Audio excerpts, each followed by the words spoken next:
Hi, Phil Tirino here, and I'm making a video about a Boss MT2 distortion pedal that I was fixing for a friend of mine.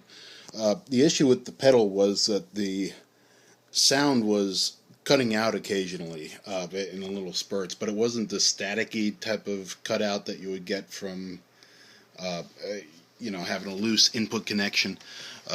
It actually sounded like the power was shutting off in these short spurts occasionally. And what I identified the problem to be was actually this input phone jack right over here, so I went ahead and replaced that.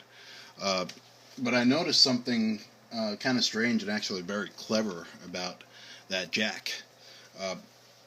We'll take a look at this phone plug over here, an instrument phone plug. And you notice that there's one black band around it. That's because it's a mono phone plug. All instrument cables are just mono. Meaning that you have an input and you have the collar as a ground.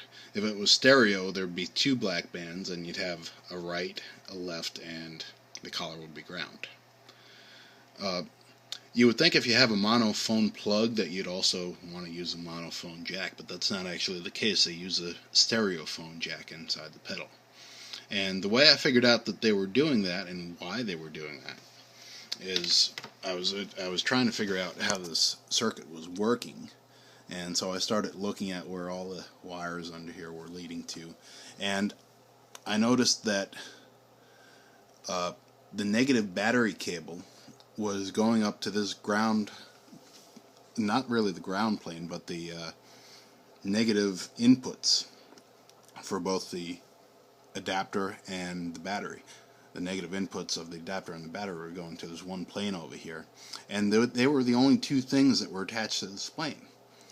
Now you have the ground plane of the circuit all around the outside here that you would connect to, anything in the circuit that needed to be grounded, you connect to this outside plane, but they weren't connected to the negative battery cable in any way on the circuit board, and I thought that was kind of strange. What's actually going on is they're being connected in this phone plug right over here. Okay.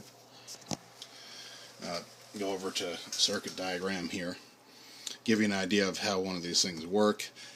Normally for an effect circuit you have your input, it goes through a buffer, either a transistor or an op amp. It goes through the effect over here, and through this path it goes through a JFET, junction field effect transistor. It acts like a gate that you can open and close.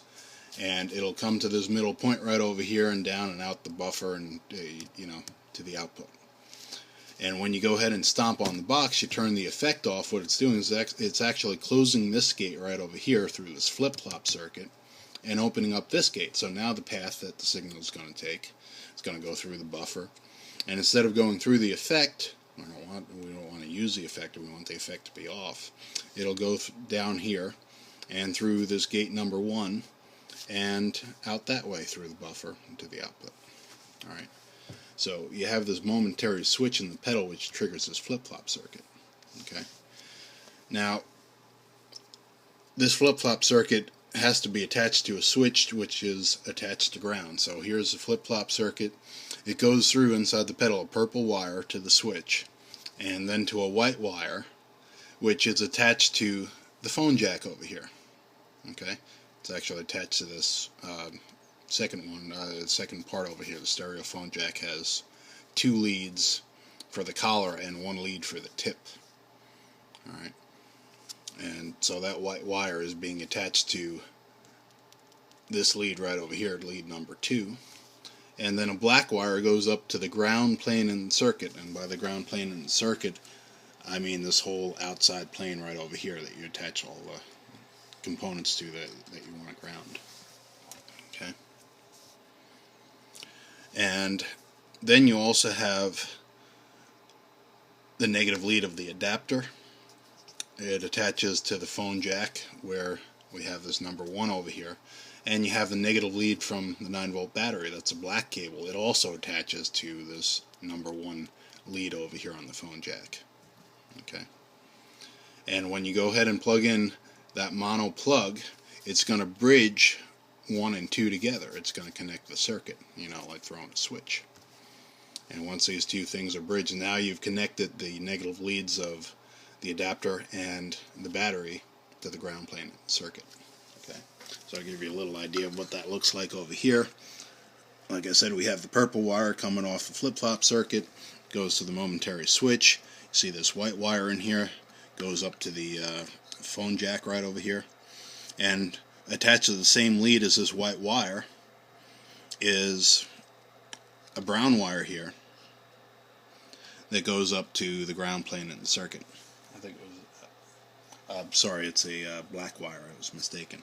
It goes up to the ground plane in the circuit. The brown wire goes up to the negative lead of your adapter, and also attached to the same lead on this as the brown wire, you have the negative battery cable. And the positive, this red battery cable over here, the positive one, that just attaches to the positive lead up here.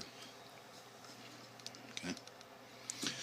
And I seem to have gotten this thing working. Here's an input signal, sine wave. If I go ahead and stomp on the pedal, that's my output. And normally this thing sounds louder than the input would sound otherwise.